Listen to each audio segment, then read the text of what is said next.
في المستقبل القريب، سيتلقى الجيش الروسي دفعة من الجيل الخامس من الصواريخ البالستية الثقيلة العابرة للقارات سارمات.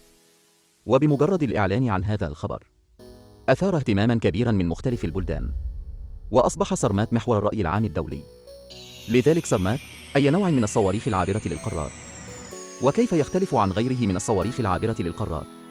سيعطيك هذا الفيديو تفسيرا متعمقا. وفقا للجنة الاتحاد الروسي ورئيس لجنة الأمن الدفاعي، ظهر صاروخ سارمات في إطار خطة التسلح الوطنية الروسية من 2018 إلى 2027. أكد بوتين أن الخطر القاتل لصاروخ سارمات هو التحليق فوق القطبين الشمالي والجنوبي من الأرض ومهاجمة أهداف العدو الموجودة في نصف الكرة الأرضية الآخر. صاروخ سارمات باليستي ثقيل عابر للقارات، واسمه الرمزي للناتو سايتين 2، وهو أحدث سلاح استراتيجي لروسيا، وبدأ وضعه في التجارب في عام 2015. كما نعلم جميعا، نشأت تكنولوجيا الصواريخ البالستية العابرة للقارات في الخمسينيات من القرن الماضي، ويمكن إرجاع أفكار تصميمه إلى ما قبل عام 1940، وقد تم تحسينها من صاروخ باليستي يسمى في 2 من قبل ألمانيا النازية. والآن أصبح الصاروخ البالستي العابر للقارات جزءا مهما من القوة النووية الاستراتيجية لكل دولة كبرى، والمعروفة باسم السلاح الثقيل للقوى الكبرى. والصاروخ البالستي العابر للقارات هو صاروخ باليستي يبلغ مداه أكثر من 8000 كيلومتر ويمكن أن يضرب عبر القارات. ووفقا للمسافة بين القارات، فإن 8000 كيلومتر هي أقصر مسافة، وبالتالي فإن معيار الصواريخ البالستية العابرة للقارات هو 8000 كيلومتر بشكل عام، حيث أن الحدود 8000 كيلومترا أو أقل. تسمى الصواريخ البالستية بعيدة المدى. وأول صاروخ باليستي عابر للقارات تم اختباره بنجاح في العالم هو الصاروخ B7 الذي طوره الاتحاد السوفيتي. تم اختباره بنجاح في عام 1957، ومنذ ذلك الحين فتح باب التطوير صواريخ عابرة للقارات. كان لدى الولايات المتحدة قاذفات استراتيجية بعيدة المدى جيدة في ذلك الوقت، لذلك فإن الحاجة إلى صواريخ عابرة للقارات ليست ملحة للغاية. في منتصف الخمسينيات من القرن الماضي، بدأت الولايات المتحدة في تطوير صواريخ باليستية عابرة للقارات، والآن أحدث صاروخ مكشوف من طراز سارمات سيتجاوز 200 طن ويمكن أن يحمل عشرات الأطنان من الحمولة، مما يعني أن الصاروخ سيحمل مجموعة متنوعة من الرؤوس الحربية النووية المستقلة المستهدفة. وفقا لتقارير وسائل الإعلام، أن القدرة القتالية الفعلية لهذا الصاروخ العابر للقارات يمكن أن يصل المدى المتوقع إلى أكثر من 9600 كيلومتر. تصبح أكبر صاروخ باليستي عابر للقارات تم بناؤه على الإطلاق. لذلك، من منظور خطة تطوير صاروخ سارمات، في الواقع كان ينبغي أن يكون في حوالي عام 2010، وقد بدأ في الظهور للعالم الخارجي في عام 2012. فلماذا يجب تطوير هذا الصاروخ؟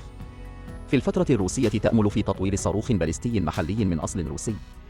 تفكك الاتحاد السوفيتي في عام 91، ثم في الفترة الروسية كان لدى روسيا بالفعل بعض الصواريخ البالستية من الاتحاد السوفيتي السابق، وخاصة الصواريخ البالستية العابرة للقارات.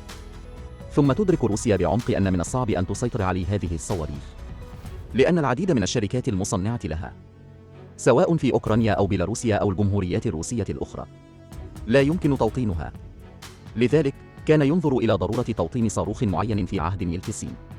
وصاروخ سارمات الذي تعرض بشكل كبير هذه المرة المسؤول عن الإنتاج من قبل مصنع كراسنوياسك لتصنيع الآلات، ويتم تصنيع جميع المكونات في أراضي الاتحاد الروسي، مما يعني أن الصواريخ الثقيلة الروسية الصنع عابرة للقارات لن تعتمد بعد الآن على مصنع الآلات في جنوب أوكرانيا وتحقيق التوطين بالكامل. وفقا لخطة أن عينة سارمات سيستخدم اختبار محاكاة الإطلاق البارد تحت الأرض، ثم اختبار الطيران إذا سارت الأمور على ما يرام. قد لا يقوم بإجراء المزيد من الاختبارات المتكررة، وذلك لتسريع تركيب الصاروخ. إذن ما هو الإطلاق البارد؟ هو دفع الصاروخ من البئر من خلال الغاز عالي الضغط على ارتفاع حوالي 30 مترا إلى 40 مترا على الأرض، ثم إشعاله ليطير إلى الفضاء ويطير إلى الهدف. لذلك من وجهة النظر الحالية، يعتمد الصاروخ ISS-18 ISS-19 طريقة الإطلاق البارد من الآبار تحت الأرض، لذلك لن تضيع هذه المجموعة من المعدات، وسيستخدم طريقة أفضل بحيث يمكن استخدام سارمات جيدا في هذه الآبار الجوفية. وفقا لتقارير وسائل الإعلام الروسية، فإن أوس 28 سارمات قد حسنت مسار طيران الصاروخ، وفي الوقت نفسه تتبني تصميم الرؤوس الحربية للصواريخ المنقسمة، والذي يمكن لكل من الرأس الحربي والقذيفة أن يكون له مسار طيران مختلف بعد الانفصال لشن هجوم من اتجاهات مختلفة، مما يمكن أن يحسن بشكل كبير من احتمالية الاختراق. ولكن ما يجعل العالم الخارجي يتساءل هو أن دافع الصواريخ الذي تستخدمه سارمات هو وقود سائل. إن الصواريخ البحرية والبرية في الترسانة النووية الروسية مصنوعة من الوقود الصلب. فقط صواريخ سائتنا الثقيلة العابرة للقارات التي دخلت الخدمة في عام 1967 تستمر في استخدام الوقود السائل وفقا لاستخدام دوافع مختلفة. يمكن تقسيم الصواريخ العابرة للقارات إلى صواريخ صلبة عابرة للقارات وصواريخ سائلة عابرة للقارات. مقارنة بالصواريخ السائلة العابرة للقارات، تتمتع الصواريخ الصلبة العابرة للقارات بمزايا صغر الحجم ووقت رد الفعل القصير. تتمتع قدرتها على البقاء والهجوم المضاد السريع بمزايا كبيرة. والوقود السائل الذي تستخدمه سارمات معروف بالصيانة المتكررة والمعقدة. على السطح، يعد استخدام وقود الصواريخ السائل في أسلحة الصواريخ ومعداتها خطوة إلى الوراء. والوقود السائل سيقلل من بقاء الصاروخ، وسيقلل أيضا من القدرة على الرد بسرعة. ولكن من وجهة نظر روسيا، تطوير صاروخ سارمات من أجل وضعه في بئر الإطلاق.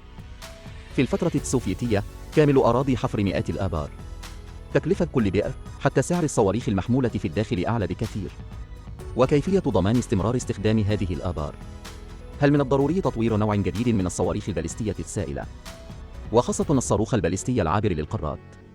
وهذا هو السبب في إن سارمات تستخدم الوقود السائل.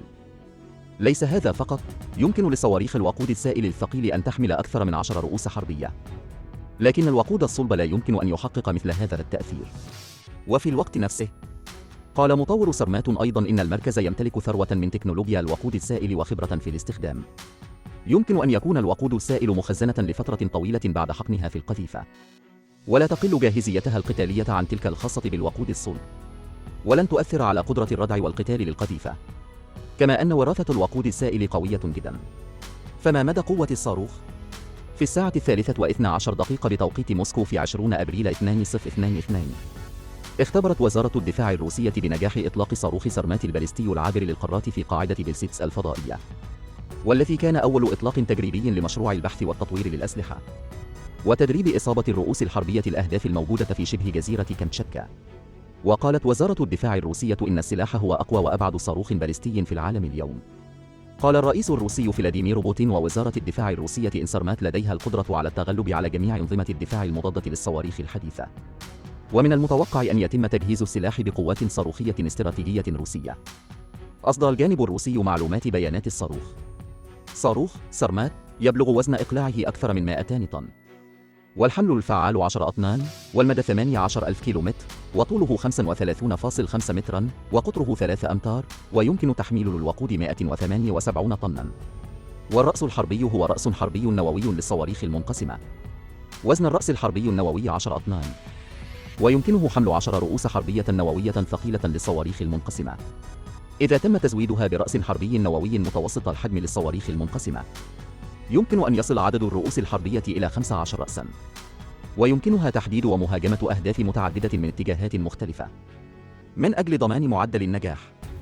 وهناك أيضاً مجهزة بأكثر من 40 مدافع خداعية، واستخدام طريقة إخفاء الحقيقة وكشف الباطل لضمان أن الرأس الحربي النووي الحقيقي شن هجوماً فعالاً على الهدف. يمكن للسرمات تدمير مدينة أو حتى دولة صغيرة ومتوسطة الحجم بمساحة صغيرة. باختصار، مع تقدم الاستعدادات السابقة للتركيب، من المتوقع أن يصبح سرمات قريباً عضواً جديداً في القوات النووية البرية الروسية، إلى جانب العديد من الصواريخ قصيرة المدى الأخرى، والصواريخ البالستية، وأنظمة الصواريخ المضادة للطائرات، وأنظمة الصواريخ المضادة للصواريخ البالستية معاً لبناء نظام هجومي ودفاعي أرضي جديد، وزيادة تعزيز قوة الردع للقوة الضاربة الاستراتيجية الروسية. ولعب دور أساسي في الحفاظ على التوازن الاستراتيجي وحماية الأمن القومي الروسي. ما رأيك في هذا الصاروخ؟ مرحبا بك في ترك رسالة في منطقة التعليق.